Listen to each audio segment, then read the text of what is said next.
Hello, and welcome to this new series of interviews with some of Arran's most impressive people.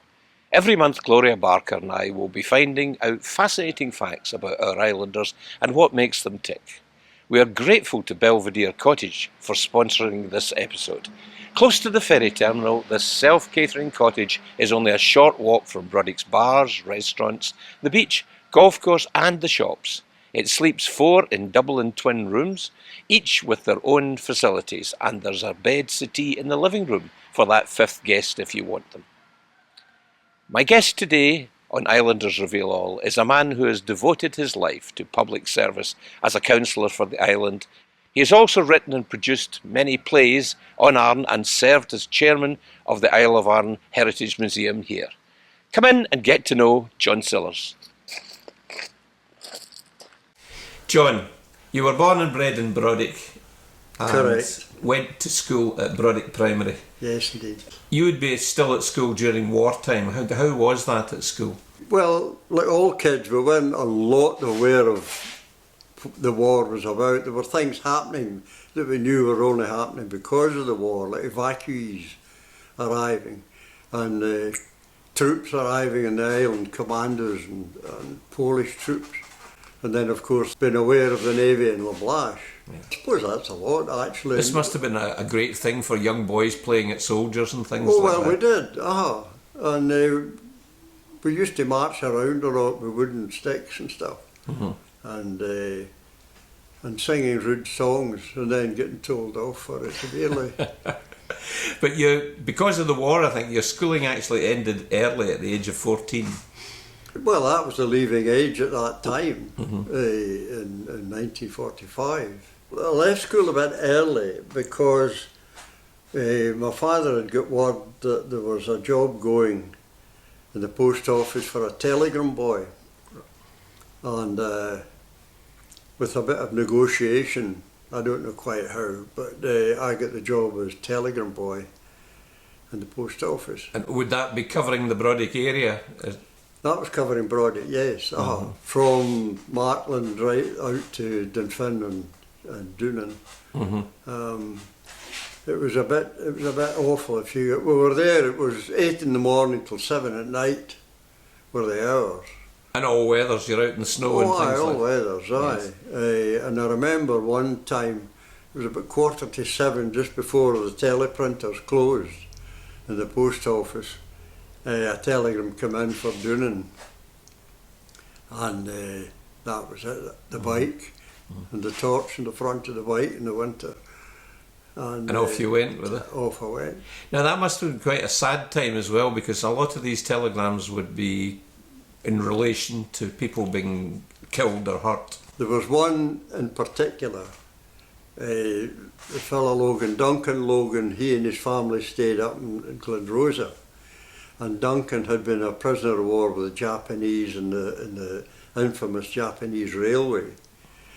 And I got a telegram just at the end of the war. I delivered a telegram telling Mrs. Logan that her husband was alive and had been freed. I then delivered, a few weeks later, another telegram telling her that he was on his way back to Britain. And then I got a third telegram eventually to deliver, telling her that he was coming home the next day. Now that's a happy thing to say. Yes. I know it is, and yet I remember choking back tears. Yes. You know, it was so emotional, and who could imagine what that poor woman was going through? Yes, and what he'd gone through as well. I mean, Macmillan up at Mclaren's hotel, he was also there, wasn't he? Aye, right. And but I remember Duncan after he came back, and it never left my memory. Duncan, they gave him a job in the golf course, and I remember seeing him on his own in the golf course, scything the rough on his own, just with a scythe. Mm-hmm. And I thought, I mean, what has that man come through? And that's what he's got to do. That's all there is for him. Yes. Yeah. I thought that was terrible. So difficult years coming. 14 years old, you go out and you become the telegram boy. Now you're still a young boy. What entertainment was there for you at that stage? Well, the entertainment simply was if it was a good day, a Saturday or whatever, and we went to school, we played football, and really that was just about it. And certainly not going out to play on a Sunday. No, the Sunday was forbidden, and no Absolutely. golf on a Sunday either. Some people weren't allowed even to whistle on a Sunday. Yeah. I have heard actually that a lot of people cooked a meal on a Saturday night because they weren't allowed to cook it on a Sunday. And the roosters were heading away on Sunday. So they didn't give a cock-a-doodle-doo. So you progressed from telegram boy to postman. How long did you do that job? I did postman for a year. Again, there were 3 runs covering the whole of Brodick in different stages. And again in the winter, just sometimes finishing again 7 o'clock at night, because the mail didn't come in till 12 o'clock, didn't come in till midday. So we started, I've seen me leaving Muldawn away out at Martin Point in the dark at night, and still got Glenrosa and Glensherrick to deliver, and coming down the String Road eventually in the dark. That was it. But that was it.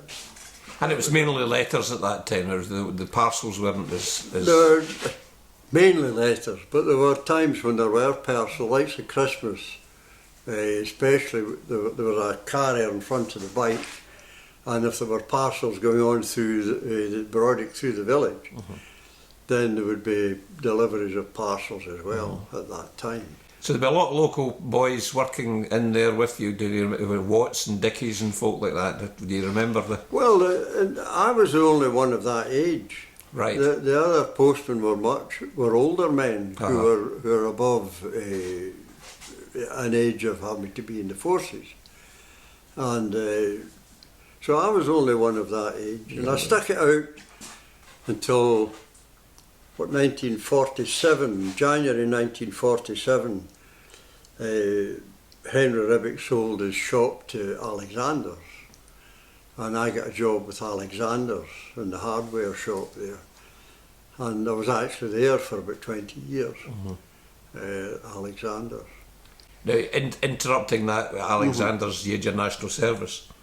I did national service. Yes. That's right. Yeah, 1949 national service. 2 years. So did you choose the engineers, or were you put there? I was put there. You will join the engineers. It was your choice. I didn't argue. You'll just go where you were. I didn't argue. So were these happy times? Is that more or less the first time that you were off the island for an extended period? Oh yes, very much so. I mean, the only other time I'd been off the island was actually during the war when we were kids, and my father used to drive the buses on the island in the summer, but in the winter he was actually an electrician. In the winter he went to Ardrossan and worked in the dockyards at his trade as an electrician, and my mother and my younger sister and I went and lived in Ardrossan for the winter time, and then back in the spring in time to get the house ready for the summer later. So you'd be at school in Ardrossan as well as... School in Ardrossan, yeah. So that must be quite a wrench to have 2 different places for It school. was strange. The first time I was there, I was seeing a double-decker bus for the first time. I was seeing a train for the first time. And it was all a bit weird. But the guys, the people at school, my contemporaries were fine. So you spent 20 years in Alexander's, as it was then. I didn't know that was Ribbick's place. I've seen the adverts for Ribbick's. It was Henry Ribbick. Henry Ribbick's tea room as well, didn't it? No, that was Adolf. That was Adolf, was it? That was a different. That was his brother. Oh, I see. Adolf and Caspar Ribbick had the buses in the garage. Yes, he bought the buses from my great-grandfather after my great-uncle John died. Oh, right. John Currie died and his buses went to Ribbick. Now, what made you leave there eventually? I mean, you were very settled and you had the training to do the department and all that in Alexander's. Why did you leave there? Well, I left At that time, I had been by then about 10 years secretary of the Brodick Improvement Trust. Right. And when my father retired from the buses, he took a job temporarily with the Improvement Trust, which at that time was a putting green and maintaining all the front along from the pier right along to the school, along the shore and all of that area. Mm-hmm. And he took on that temporarily. And when he was giving that up, I thought I would fancy a change of work.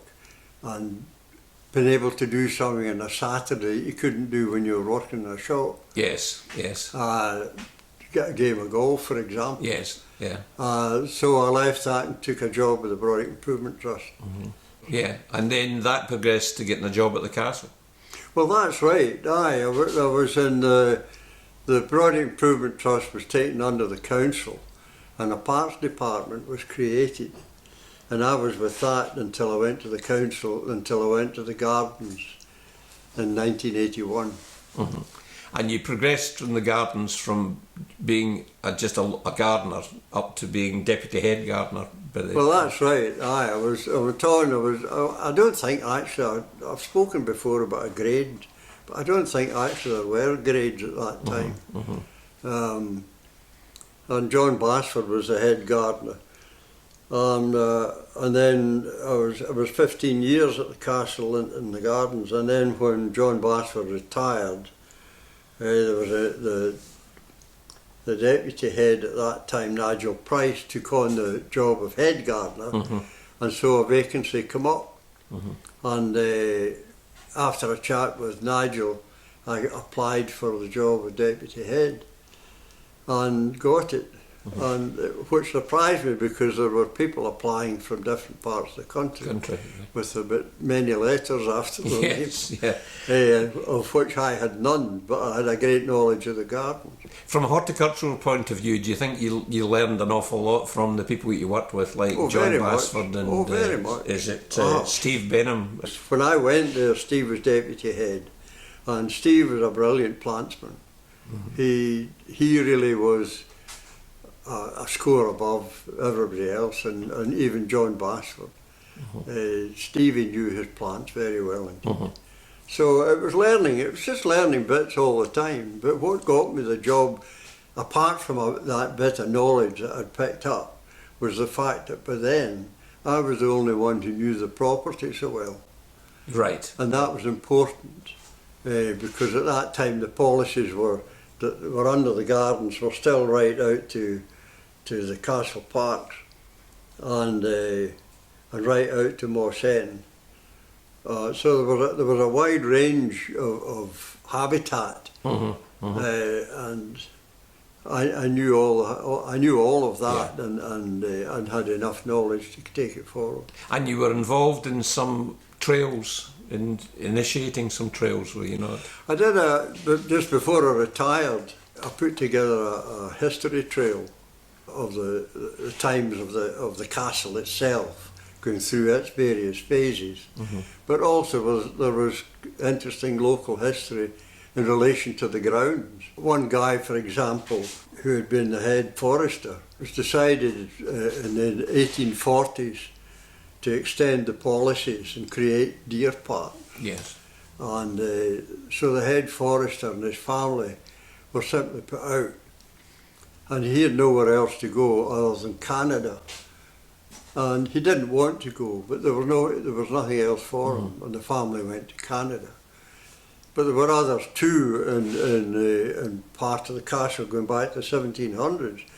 There was a cottage near the road, and there was a man Bannatyne there who ran a wherry from the mouth of the Knocknburn to Saltcoats on a regular basis.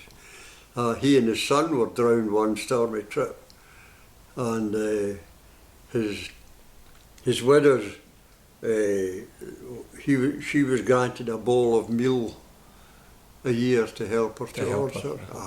Which I thought was hugely generous. Yes, no, fantastically generous. Yeah. What about Moss End? I mean, Moss End, was it not get rid of because of the deer park? Well, Moss End, yes, indeed. In fact, Moss End, I don't know, a lot of people don't realise, Moss End actually extends to where we are. Right. Right here at the museum and just along from the school. But yes, Moss End was cleared. There were several families cleared out of Moss End to make way for a deer park. There was a wee row of houses just opposite where the cheese shop is now. Right. And there was a row of houses there, and that was all that was swept away. And there were small holdings throughout the land there between there and the Roseburn that were all cleared away for deer. So were the likes of Douglas Row, was that meant to replace that, or was... That was the first time following clearances that any houses were built for the people who were cleared. And Douglas Row was built at that time, in the 1860s it would be. And for people in the trade, as was Alma Terrace. But that's the first time anything had been built for people cleared out. Yeah, and the same thing happened over on the far side of the island with the 12 Apostles. Well, that's right, at Cattical with Westenra. And they tried to clear the folk out the glen, but the folk didn't want to be fishermen. So, now, we've skirted on it, but politics has always been very important to you. You said to me earlier that your father was a socialist, but you went slightly further than socialism in your youth. In my youth, I was a bit radical. As you say, my father was a socialist, and I was brought up in a socialist household. And all his family, his brothers and all his sisters were all socialists. But I fancied joining it wasn't far enough left for me, and at 17 I was pretty radical, and I thought I could do things to cure the ills of the world. So I joined the Communist Party. And I was in the Communist Party, I don't think it was a year in the Communist Party. I got fed up with the begging letters for money. So I left the Communist Party and just took up with Labour then. Yeah. Was it not a dangerous time to be a communist, like late 40s? In Arran at that time, you were just a joke if you were a communist. Right. You know, it was still, Arran was very much as traditional conservative. Yes. After the war was the first time a Labour branch had been set up on Arran. I think there were 3 of my uncles in that, setting it up. So when did the urge come to actually stand as a candidate for the Labour Party? I think 1984 was the first, with Cunningham District Council. At that time, the local Labour Party branch, we had 60 odd members, you know, and it was strong, and it was during the Thatcher years. Yes. And people were just so desperate with the awful times we were living in. The sitting councillor at that time was Evelyn Sillars, who was married to my father's cousin. Cousin, yes. Douglas. And we had no great aspirations that I would get in, but we felt that it was time people had a choice, because there had been few choices for a long time up until then, and we felt the importance of people having a choice. So I stood 3 times for district elections. I stood twice for regional elections. And then when disaggregation with North Ayrshire Council was set up, I'd given it up, but I was urged to go on and to try again one more time, and it was successful. North Ayrshire Council was very strongly Labour at that time. Oh, very much so, yeah. So you were in a position to argue the case for Arran a lot better than you would have been in opposition. Oh, very much. I think there were 31 in the Labour group, which was massive at that time. And if you wanted to make the case, that's where you had to make it. That's where you had to fight your corner. Because what was agreed then was put to the council and, of course, agreed. Yes. So it was important that you had to really fight your corner in there. So you felt that being a Labour councillor within a Labour group that controlled the council gave you better access to potential success than what Evelyn had before that as an independent? Well, that's right. That was the thinking behind it, and I think it proves the case. There were some successes. There was one year, much to the chagrin of my comrades, I got most of the roads budget for Arran. And that was... Yes. I wasn't greatly popular at that time, yeah. How I'd managed that. Yeah. But you really had to fight. It was there was no point in sitting in a Labour group meeting or in any political group meeting and just sitting hoping things would happen. Yeah. You really had to make the effort. And as I say, I had some measured successes. Do you think your background of being involved in the community council and other things on the island helped you to take that step to councillor for the island? Well, I think so. I mean, I think I was 8 years chair of the community council. I was 10 years on the council. Mm-hmm. And it's all about community and community issues and how you see things where you can help to advance the aims and objectives of the community you live in. Mm-hmm. And that has always been at the background of what we're... It is the ultimate step to get there where you can actually help. But what drove you to be part of, and you're in the Brodick Improvements, you're the leader of the community council, which is occasional expenses if you're lucky, and you were president of the Horticultural Society, and then you get involved in the museum in 1995. All that is giving to the community. So what made John Sillars want to give back? Well, John Sillars doesn't really know. I suppose it's just something in my makeup.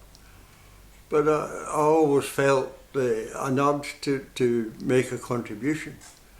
And it's always been important to me to make a contribution to the community we live in. Is this part of being an island person, born and bred, and having the history of parents and grandparents on the island? Do you feel that the island is a living entity that you're helping to move forward? Oh, very much so. Yeah. Very much so. Now, as a councillor, you had to serve, and folk think the councillor just sits and takes snash from people, but you were involved in a lot of committees in the mainland. Yeah. Can you tell me some of the stuff that you get involved in? Well, I was a rural representative on Cosla. The Scottish Islands Network, we set that up on Isla. The Clyde Shipping Advisory Council, that was interesting because we had meetings with management of Calmac. Yes. And that was fighting for better services again across. And there was one quite amusing point at one time. Donald Bannatyne from Shiskin, Donald was in this committee. And Donald's way of arguing the case was always to fist up and yes. And one meeting, Donald was there doing his stuff, and then he had to leave early. And after Donald left, one of the Clydebank management started to wax lyrical about how busy Calmac was getting in the early months of the year, in the spring. And he made a great case. So I let him finish and then thanked him for making the case and said he'd just proved how important it was that we get an air service in the spring. Yes. And lo and behold, it happened because the guy had made the case, he couldn't argue against it. But I don't know, I never heard what Donald thought about it. It all happened after Donald left. Donald left. But that was one of them. I was in a lot of service committees, like planning and licensing board and all of that sort of stuff. The policy scrutiny panel, that was where you scrutinised the detail of some of the council policies. And that was very interesting. The Argyll and Islands Transport Committee, the Ayrshire and Arran Tourist Board, I was in that for 4 years. The North Ayrshire Community Safety Forum, I chaired that for 4 years. And that too was very interesting, and it turned out to be really important. At that time, I got kind of landed with it, but it turned out to be a very important, very interesting thing. Each time I served, there was the area committees. And the first time I served, the chairman, 3 towns in Arran Community Partnership, and before that, the North Ayrshire Community Safety Forum, which was from, including Arran and Cumbrae, West Kilbride up to Skelmerley and so on. So and I used to, in that one, I used to take the area committee round the various villages for special meetings. and that was much appreciated. So, and that's the first time, and that was very rewarding. There were a lot of these things after I retired.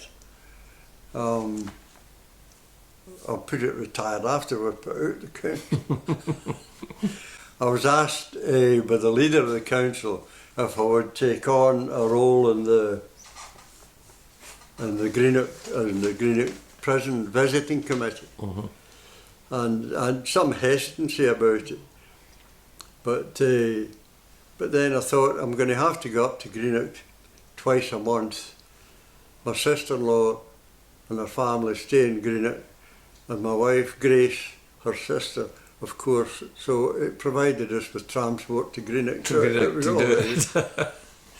But in actual fact, it was hugely interesting, and it was I don't know how you would say it, but it was a good prison. There was a lot of good things. The relationship between prison officers and prisoners, I couldn't have believed just how good it was.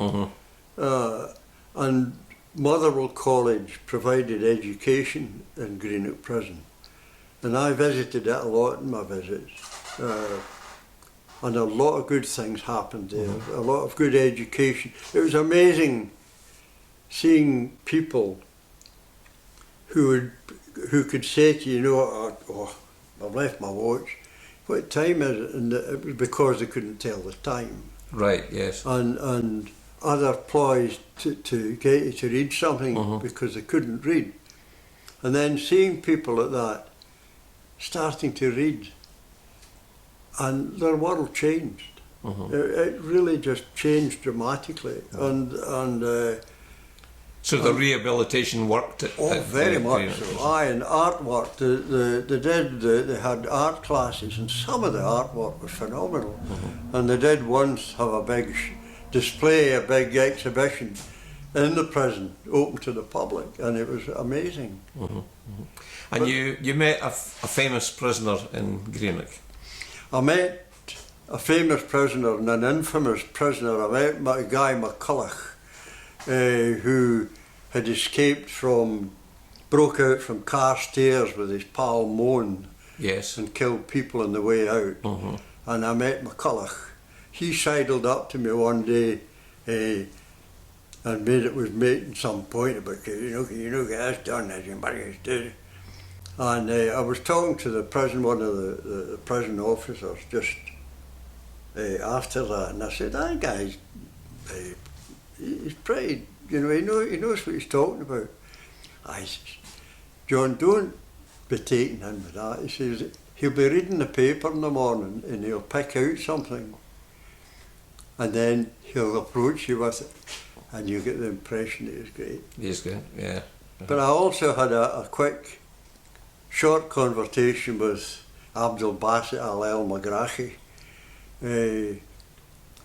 and he was in Greenock, and I met him. He was just coming in. He was going in to meet he had a meeting with the governor, and I had just gone in we always did a report, and I was just going in to write my report when he arrived in.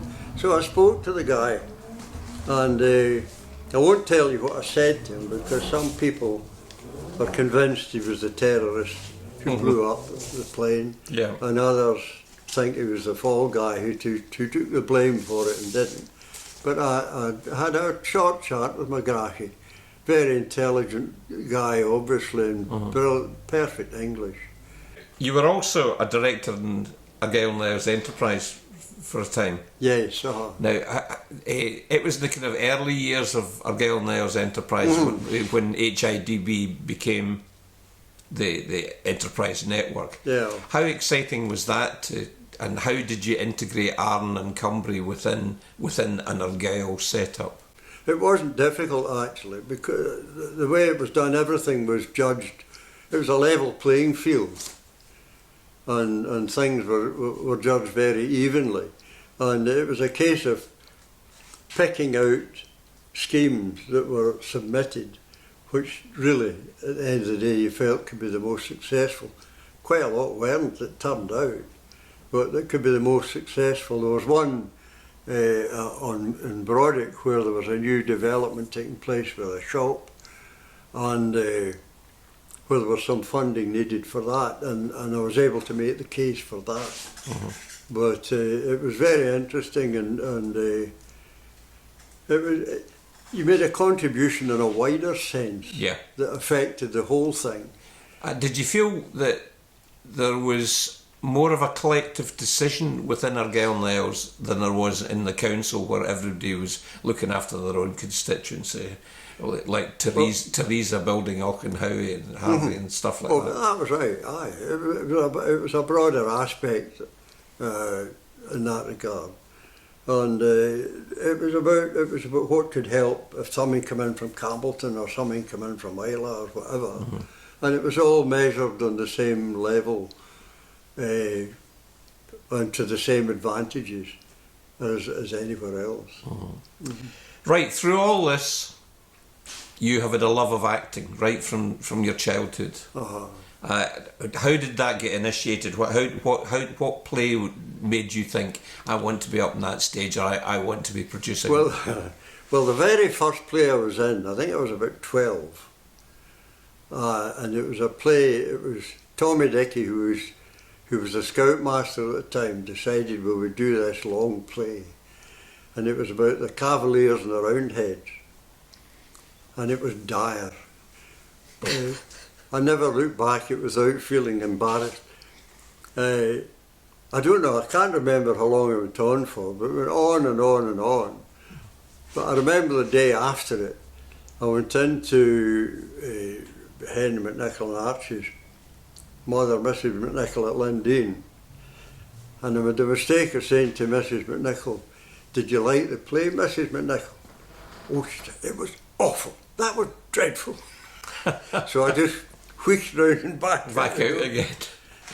But the next play I was in, it was with Douglas Sillars again, and Evelyn, and my sister Margaret, and both Margaret and my other sister May, they were very good and actors, and it was quite amusing in a way too, because it was called Liberation, and it was about France during the war, and then on Liberation I was the fighter returning home, and it turned out that my wife had been having an affair while I was away, which I thought was a bit off. A bit off, yes. Yes, but part of that was, of course, Evelyn's Douglas's wife. Part of that was that when I arrived home, Evelyn and I were supposed to go into this big clinch and hold it, his back, his home. And Douglas wouldn't let us rehearse it until about 2 nights before the performance, and he was pacing up there. I suppose I better let you kiss my wife now. Get on it. So Evelyn and I went into a clinch. Right, that's fine, that'll do, that's what we're in. But after that, went on to Henry McNichol and I did a lot of plays. There was one play we did that was successful. Each evening sees its close. It was written by Ernest Ribbick, set in a smithy. And we won the festival in the Blash with it, and went to Greenock, and we got a prize for the best. I think it was the best rural festival, or the best the best play set in a rural scene or something. Yes. So there were others then that I was in, and then I started to produce plays myself, and I started to. I've written a lot of wee sketches, many sketches.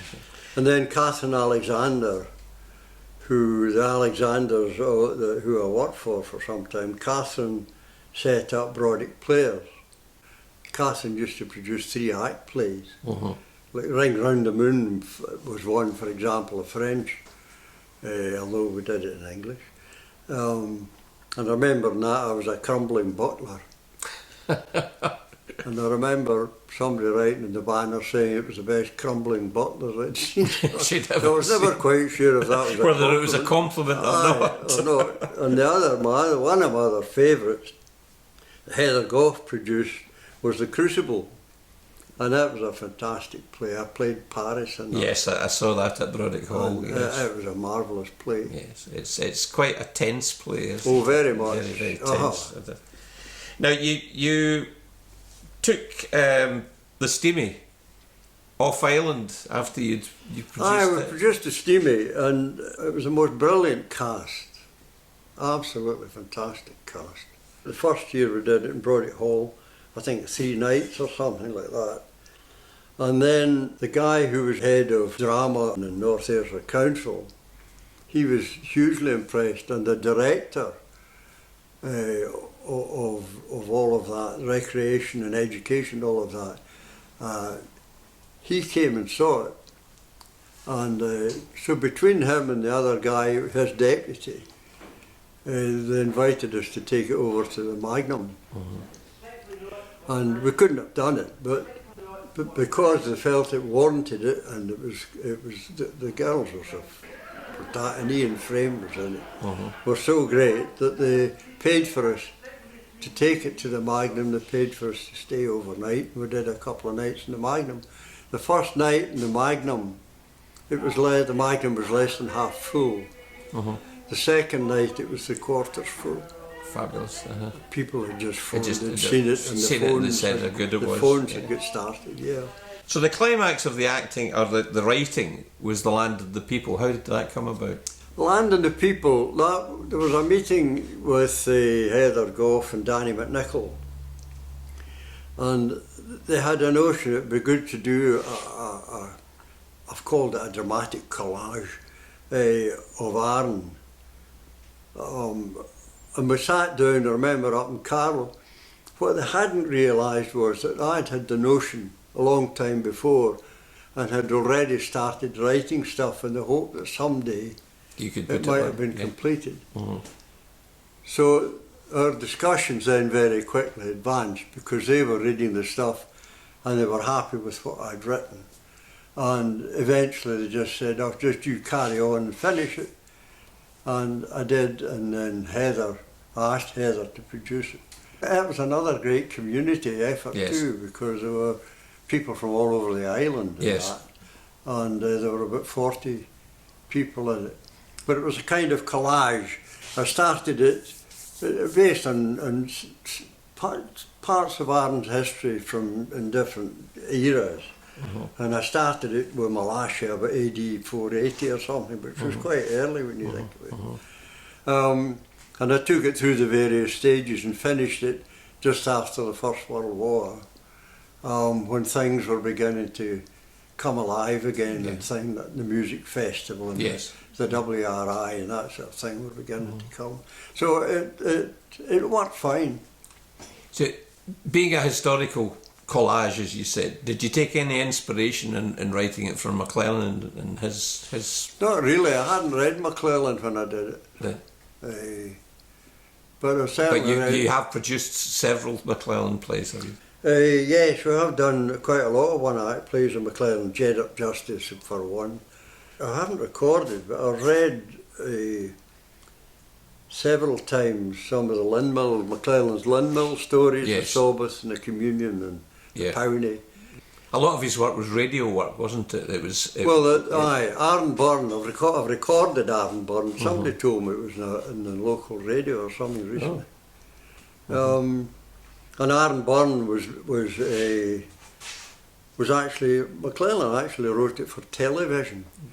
And as it went down through Arran Burn, through the burns and through the villages and onto the beach, onto the shore, so the pictures were envisaged up on the screens in television. And we did that at the McClellan Festivals. I've been involved in it since it began. Right, we're sitting here in the garden room, the new garden room at the museum. You got involved in the museum in 1995 and you were chairman for many years up to 2018. It really has progressed during that time, taking massive steps to what's here and the professionalism. I came in as a volunteer about 1990, 91 or something. And I took on the chairmanship in 95 and I was chair until 2018. When I took over, it was they were never sure whether we were going to get going each season because there was no money. And it was really just a sprackle. It was a bit, and that's not to decry the people who were involved, because the volunteers who were involved then were just as keen and as capable as anybody who's here today. Yes. So I mean, we owe them a massive debt, and of course. But it is horses for courses, isn't it? Well, very much. You had the ability to access the support that was required to move it on to the next level. One of the biggest changes in terms of the museum, in terms of the bricks and mortar, of course, was a big extension we did.